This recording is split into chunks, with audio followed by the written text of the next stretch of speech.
안녕하세요. 저는 회사 다니고 있는 30대 싱글 남성입니다. 회사에서는 자율 출근 시간을 가지고 있어 출퇴근에 여유가 있습니다. 그래서 취미로 금요일 퇴근 후 캠핑을 다니기 시작했습니다.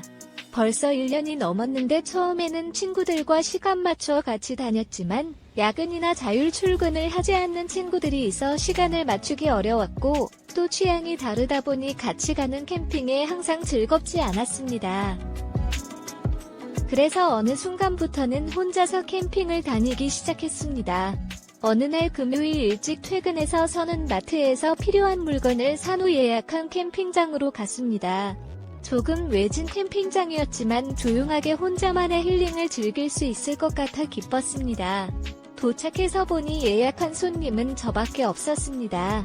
캠핑장 측에도 오늘은 예약 손님이 저밖에 없다며 시설을 편하게 쓰라고 했습니다. 설치를 끝내고 조용히 차 한잔을 마시고 쉬고 있는데 다른 손님들이 왔습니다. 혼자서 즐기는 조용한 힐링이 끝나는 게 아쉬웠지만 캠핑 중에 처음 보는 사람들과 음식을 나눠 먹으면서 놀 수 있어서 좋았습니다. 처음에는 남자 2명, 여자 1명이 함께 왔는데 시간이 지나면서 일행이 늘어나서 몇 명이 왔는지 세어보지 않았습니다. 대인원이어서 그들끼리 재미있게 노는 모습이 좋았습니다. 여러 개의 텐트를 치고 늦게까지 술을 마시며 놀았습니다. 다른 일행이 조용히 해달라는 부탁에도 시끄럽게 떠들고 있었지만 이해해달라는 제 부탁에도 이해를 해주지 않았습니다. 그래서 저는 혼자 시간을 보내다가 잠을 자려고 했습니다. 그러던 중 20대 중반 여성분이 제 텐트 안으로 들어와서 저에게 다가와 키스를 하고 옷을 벗기 시작했습니다. 하지만 그녀의 행동이 적절하지 않다는 생각이 들어 그녀가 제 텐트 안에서 나가도록 했습니다. 하였지만 다른 사람의 이름을 부르며 제 옷도 벗기는 것이었습니다. 제가 그 사람이 아니라고 재차 말을 하였지만 좋으면서도 튕기지 않으며 계속해서 제 위로 올라탔고 그렇게 예상치 못한 시간을 보내게 되었습니다. 그 시간을 보낸 후에는 제 옆에 누워서 잠이 들었습니다. 저도 어째지 모르겠어서 한참을 고민하다가 일단 전한 옷을 입고 누워서 잠을 잤습니다. 다음 날 아침 그 여성분이 일어나서 당황해하는 것을 느낄 수 있었습니다. 하지만 제가 일어난다면 더 민망해할 것 같아서 조용히 자는 척을 하였습니다. 옷을 챙겨 입고 나가는 것 같았습니다.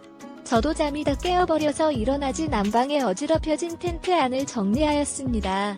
그 후 나와서 씻으려 세면장으로 갔는데 그 여성분을 만났습니다. 엄청 당황하는 여성분의 표정을 보면서 저는 아무것도 모르는 척 인사를 하면서 지나갔습니다.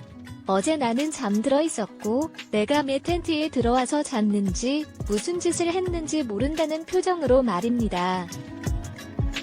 점심때쯤 되니 그 일행 중 몇몇은 돌아갔고 몇몇은 남아서 하루 더 캠핑을 하는 것 같았습니다. 그런데 확실히 캠핑 초보들인지 장비도 부족하고 경험도 부족해 보였습니다. 몇 번을 저에게 와서 물어보고 장비들을 빌려갔습니다. 나들 근처 계곡에서 발을 담그고서는 근처 마트에서 필요한 물품을 더 사서 제 텐트로 돌아왔습니다. 그런데 텐트 안에 어제 풀려 성분이 있는 것이었습니다. 무언가를 찾다가 제가 들어와서 깜짝 놀랐습니다. 그러면서 어제 자기가 많이 취해서 자기네 일행 텐트인 줄 알고 들어와 잠을 잤다고 하면서 핸드폰을 잃어버렸는데 못 봤냐고 묻는 것이었습니다. 못 봤다고 하면서 찾으면 연락 드릴 테니 연락을 받을 수 있는 다른 연락처 하나만 알려달라고 하였습니다. 연락처를 남겨주고 는 갔습니다. 혹시 어제 일로 따지거나 경찰에 신고한다고 할까봐 엄청 걱정하였는데 다행이었습니다. 좀 쉬다가 저녁을 준비하는데 그 일행들이 합석해서 같이 놀자고 찾아왔습니다. 먹을 것도 많이 나봤고 도움도 많이 받았다면서 저녁을 준비한다는 것이었습니다. 하지만 어설픈 것들이 많았던 그들이 뒤에 결국은 제가 저녁을 해서 먹였습니다. 그러고는 같이 술도 한잔하였습니다. 어제는 열량도 넘은데 인원들이 있어서 정신이 없을 정도로 시끌시끌했는데 여자 4명만 남아서 그런지 위 한결 조용한 것 같았습니다. 그 중에는 대학원생도 있었고 이제 막 직장 생활을 시작한 분도 있었습니다. 어쩌다 보니 제가 인생의 선배로서 이런저런 조언도 해주고 고민 상담도 해주게 되었습니다. 그 중에는 우리 회사 후배도 있었습니다. 물론 그들은 다른 팀에서 일하시는 분들이라 처음 만난 분들이었지만 적절한 양의 술을 마시면서 친해져 갔습니다. 그러나 너무 오래 있으면 안 좋을 것 같아서 저는 제 텐트로 돌아왔습니다. 그래서 그들은 술을 더 맛있게 마시며 즐거운 시간을 보냈습니다. 제가 텐트로 돌아와서 씻고 영화를 보다가 잠이 들었습니다. 꽤나 오랫동안 잤는데 누군가에게 깨어난 것 같았습니다. 그녀가 어제 불쑥 찾아왔던 분이었습니다. 왜 그러세요? 라고 물었을 때 저는 빤히 쳐다보며 정말 어제 일 기억이 안 나요? 라고 물었습니다. 그녀는 제 반응을 보더니 다 기억한 척하는 거 맞네요 라고 말했습니다. 그리고 그래, 사과하러 왔어요. 어제 술을 많이 마셔서 큰 실수를 했어요. 라고 말했습니다. 저 역시도 그녀의 말에 대해 사과를 했습니다.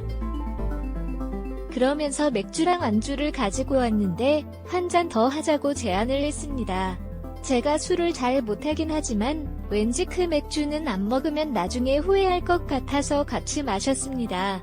그녀가 핸드폰을 잃어버렸다면서 새로 사야 한다고 했습니다. 그리고 그녀는 제품을 보여달라고 했습니다. 제가 연락처를 찍어주면서 앞으로 자주 연락하면서 지내자라고 말했습니다. 중간중간 그녀는 오빠라고 불러주었는데 이 말 때문에 제 마음이 설레었습니다. 가져온 맥주를 다 마시고 헤어질 시간이 다 되었습니다. 그런데 갑자기 그녀가 저에게 키스를 했습니다. 이유는 잘 모르겠지만 계속 마음이 간다고 하면서 저를 안아주었습니다. 그녀는 오늘도 여기서 자자고 제안을 했습니다. 저는 편한 대로 하세요 라고 말했습니다. 그날은 키스만 하고 손만 잡고 누웠습니다. 제 심장이 터질 것처럼 뛰기 시작했고 잠을 잘 수가 없었습니다. 그녀도 제 심장 소리가 너무 크게 들리면서 잠을 잘 수가 없다고 했습니다. 그녀는 제가 너무 귀엽다고도 했는데 그 말 때문에 캠핑을 끝내고 집으로 돌아오는 길은 평소와 다르게 아쉬웠습니다. 그래도 그녀와 함께한 좋은 추억을 간직할 수 있어서 기뻤습니다.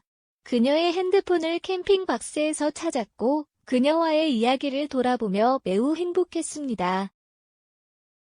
이 핑계로 그녀를 다시 만나기로 결심했습니다. 용기를 내어 다른 친구에게 연락을 해주었고 10분 후에 전화를 받았습니다. 그리고 우리는 내일 저녁 회사를 마치고 만나기로 했습니다. 최선을 다해 멋있게 나갔고 서울에서 만난 그녀는 정말 아름다웠습니다. 그녀를 보자마자 고백을 했고 그녀도 바로 받아주어 제 여자친구가 되었습니다. 몇 달 후 그녀에게 물어보니 그녀도 고백하고 싶었다고 합니다. 그 이후로 그녀를 너무 사랑하게 되었습니다. 이제는 항상 그녀와 함께 캠핑을 다니며 혼자 다니는 것이 아니라 그녀와 함께해야 합니다. 결혼을 생각하게 되었고 우리는 매년 이맘때쯤 결혼을 생각하고 있습니다. 그날 맥주를 같이 마신 것이 참 잘한 결정이었습니다. 긴 글을 읽어주셔서 감사합니다. 이제는 알리사짱의 약도 사야겠네요.